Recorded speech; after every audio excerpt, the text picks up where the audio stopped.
Yes, I've just returned to the UK after 22 years away. I'm the co-founder of an organization called Transformational, focused really at the intersection of leadership, complexity, and conflict. Some of that work brings me to Oxford, and been delighted to be camped out in Harris Manchester College.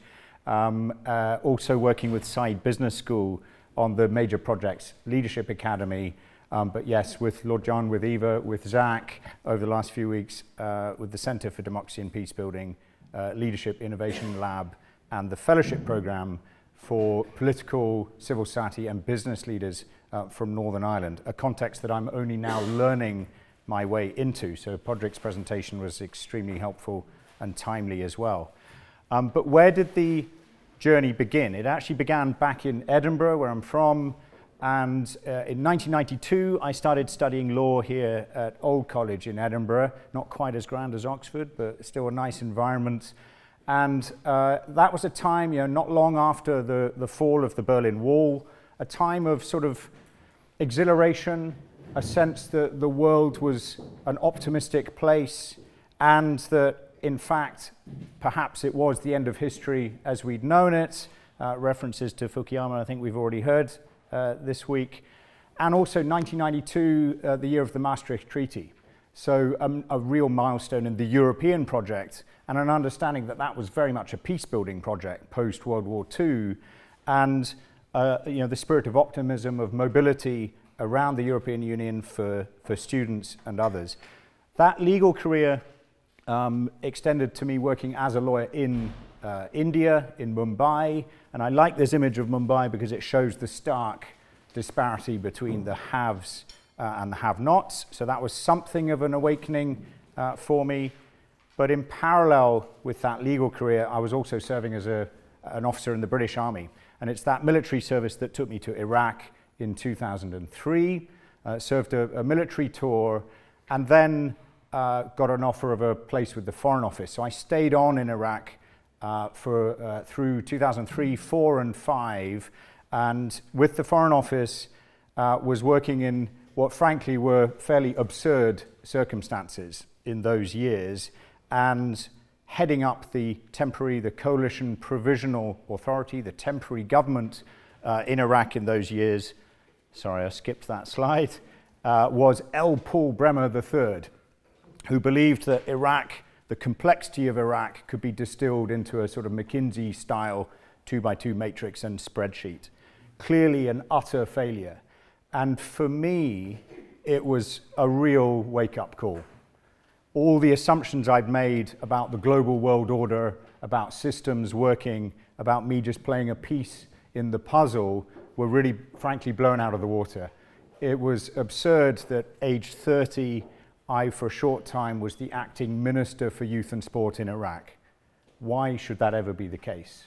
And so a lot of examination of that time in Iraq, I see the titles are not visible, but the top of this slide refers to the UK defence doctrine. And so one reflection for me from that time in Iraq is the first principle of war in UK defence doctrine is selection and maintenance of the aim, the so-called master principle. And yet I think it's fair to say that in Iraq and subsequent military interventions, that principle has really not been adhered to. And we've had this constant sort of drift of the aim and it being less than clear. The other principles there, I won't go through in detail, but simply to note that the latest edition of Defence Doctrine, this is 6th edition from November last year, changed 2 of them, or updated 2 of them. That's rare in British military doctrine. And the explanation is at the bottom here. The rapidly changing character of warfare, driven by the pervasiveness of information and pace of technological change, informs their contemporary relevance and, by extension, the evolution of 2 of the principles. So the 2 that have evolved, number 6, what used to be concentration of force is now concentration of effects. And that's primarily because of the role of engagement in the digital space, especially cyber warfare. And number 9, what used to be cooperation, sounds relatively simple, is now upgraded to integration. I think reflecting an understanding that this is much more complex and it requires much more effort than mere cooperation across agencies. The defense doctrine goes on. I think I'm going to read a bit of this because I think this is very relevant to the topic on the character of war side of the equation for the conference. It says the nature of war does not change. War is violent, competitive, and chaotic. It is fundamentally a political activity. War and warfare are not synonymous, and there is more to war than warfare. Warfare, the conduct of war primarily, though not exclusively, by military means, has a changing character. The character of warfare is shaped by the pace and extent of technological, economic, societal, and cultural change.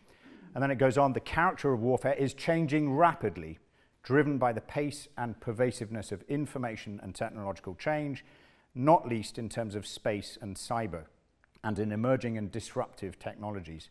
Distinctions between public and private, foreign and domestic, state and non-state, and virtual and physical are blurred.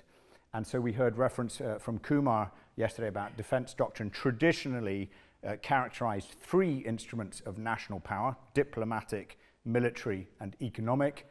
And with this latest update, the I of information is the new addition. And this is replicated in US doctrine as well to create the acronym DIME. So amidst those changes, a question in my mind is there anything that is immovable? Is the nuclear deterrent still an immovable piece that we can rely on? And I guess I'm not sure, especially in the context of the Ukraine conflict. And it brings to mind Albert Einstein's quote, "I know not with what weapons World War III will be fought, but World War IV will be fought with sticks and stones." So my hope is, I think our joint hope is that we won't ever get to that, but we seem to be getting mighty close. Back to the journey. So I left Iraq and thought I should learn more about mainstream international development, humanitarian response, and so went to Democratic Republic of Congo and worked on half and half, emergency response with people displaced by fighting, and also on early stage community development. Learned a lot and then went from there to Papua New Guinea. These are some of my friends from the Southern Highlands, the Huli tribe in Papua New Guinea. But the program I designed and then led in Papua New Guinea was actually a violence reduction program.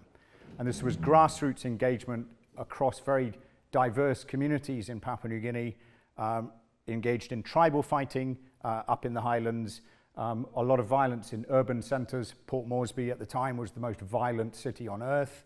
A lot of violence against women, and also post-conflict reconciliation work in Bougainville, where they'd had a significant civil war.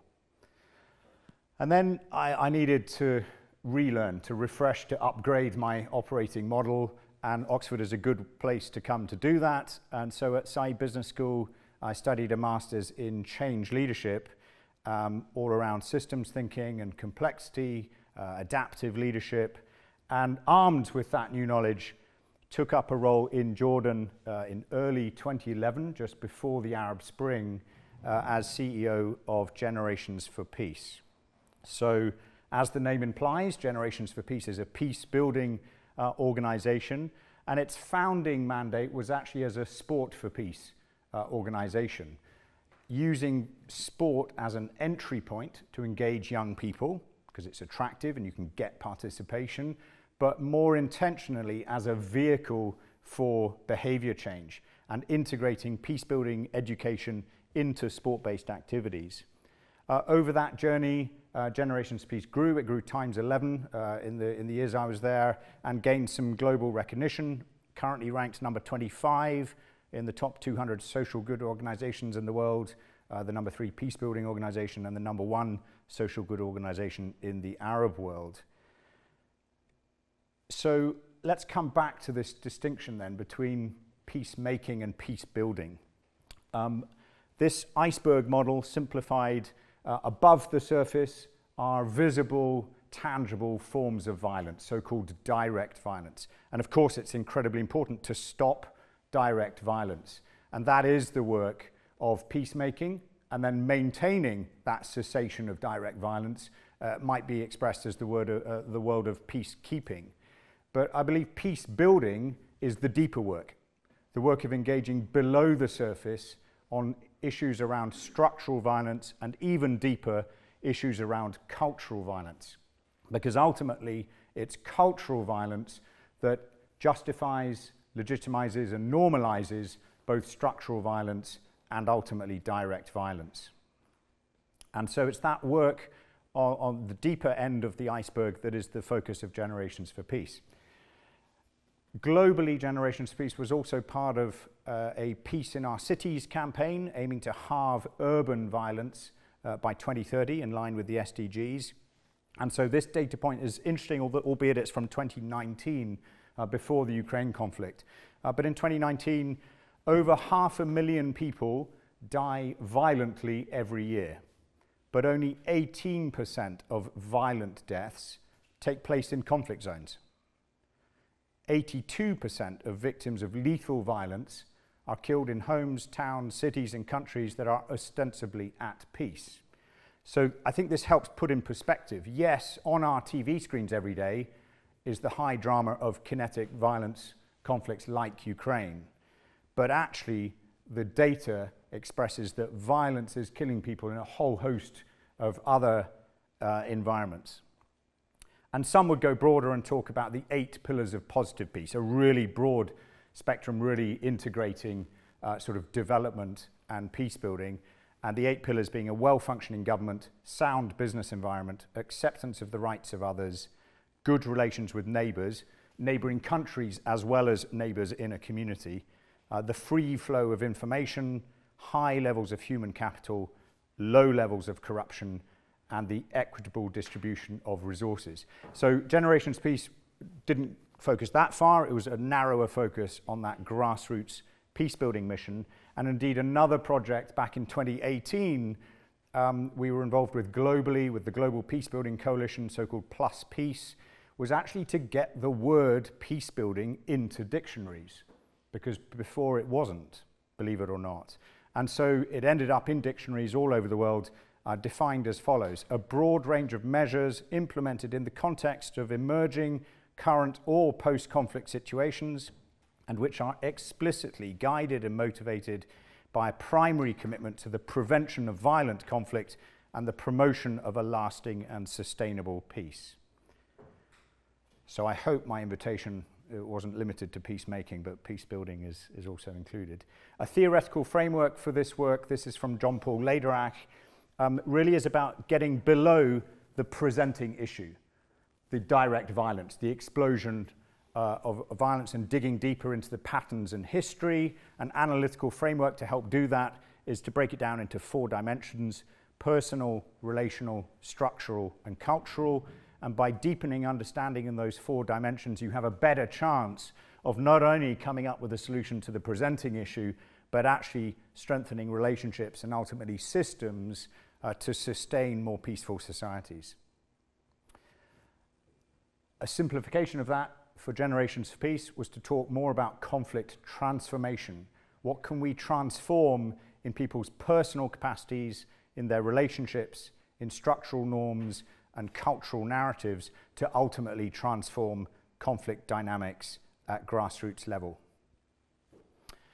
Others have referred to track 1 and track 2 in recent days. I want to highlight also track 3. So I think Generations for Peace, or grassroots peace building, is understood to be at track 3, but it's important to try and connect the levels and feed up into civil society, formal civil society engagement, track 2, and upwards into formal engagement at government and political elite level in track 1.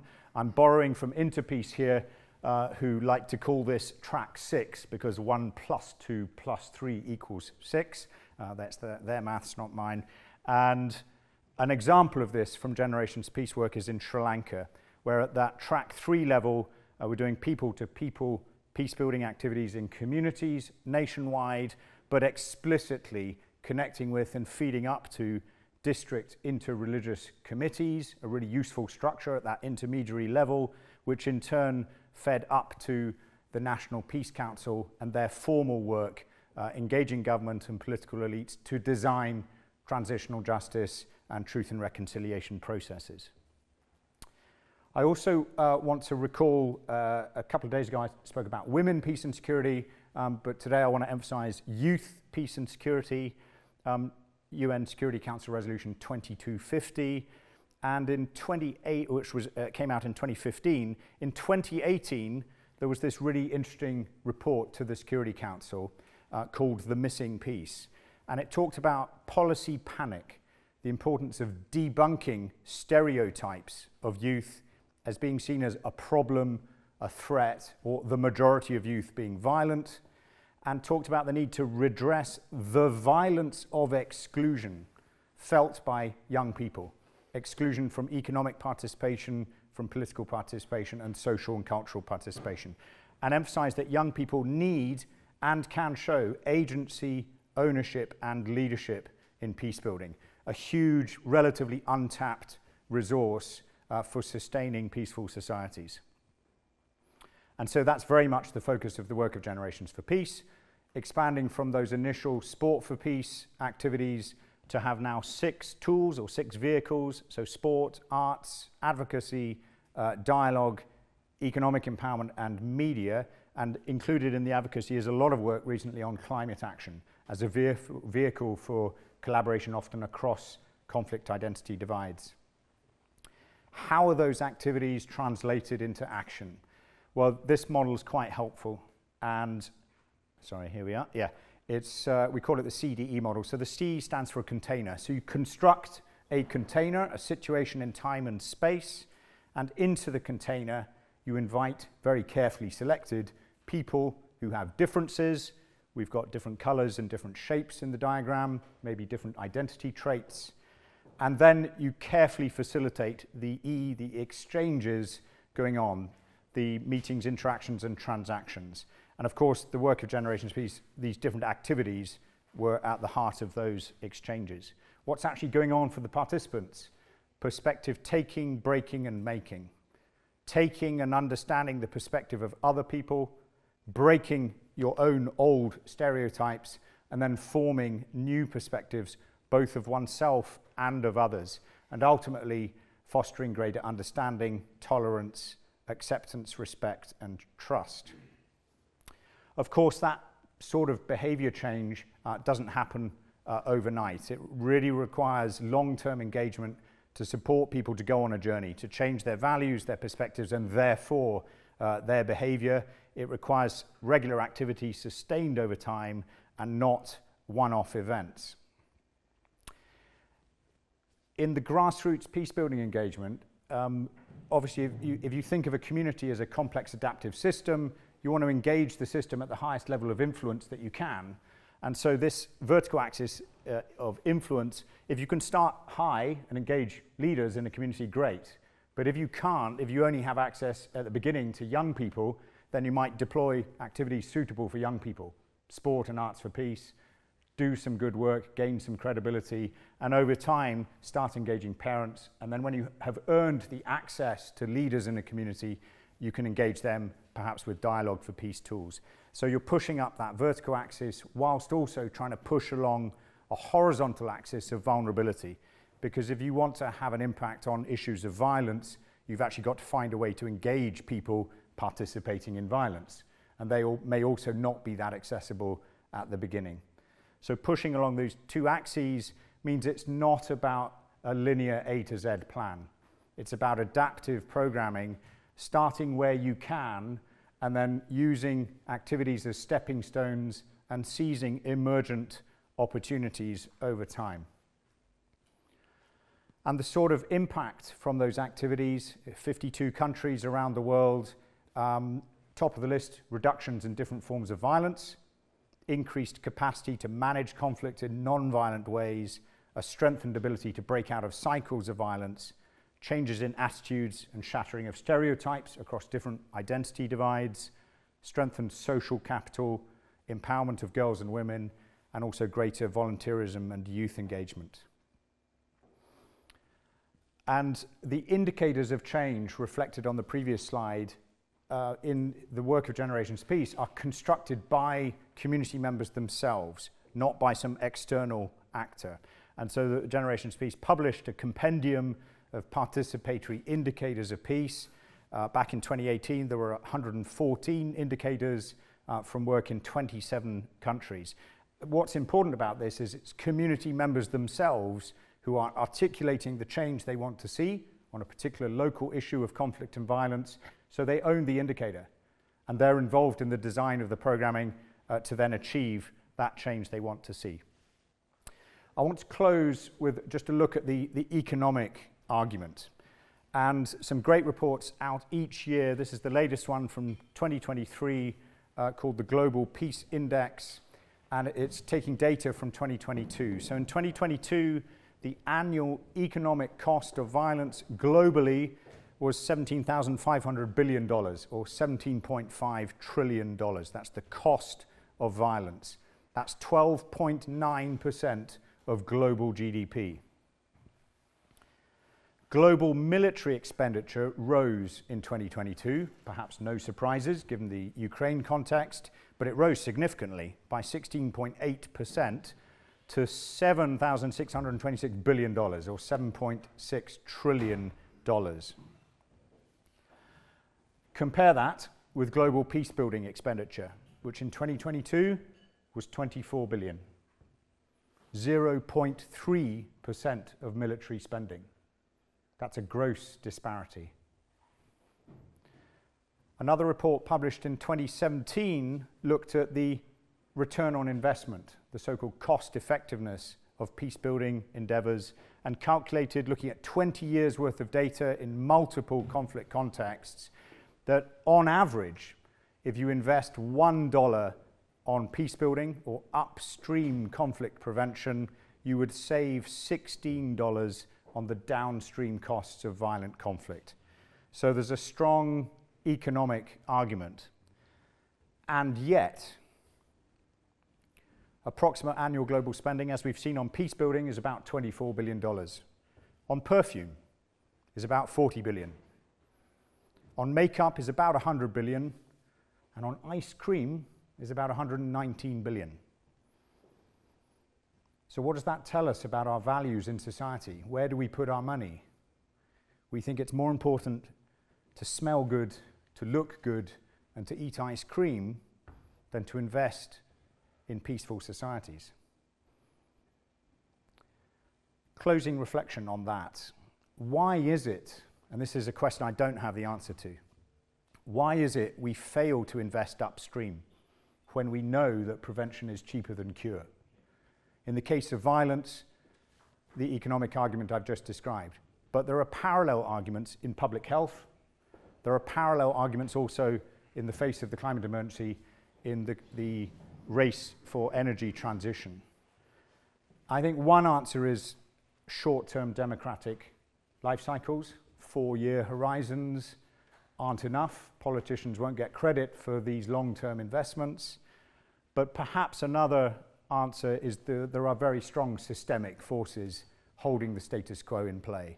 So in respect of violence, the military-industrial complex; in respect of public health, big pharma and insurance; and in respect of energy, of course, big oil.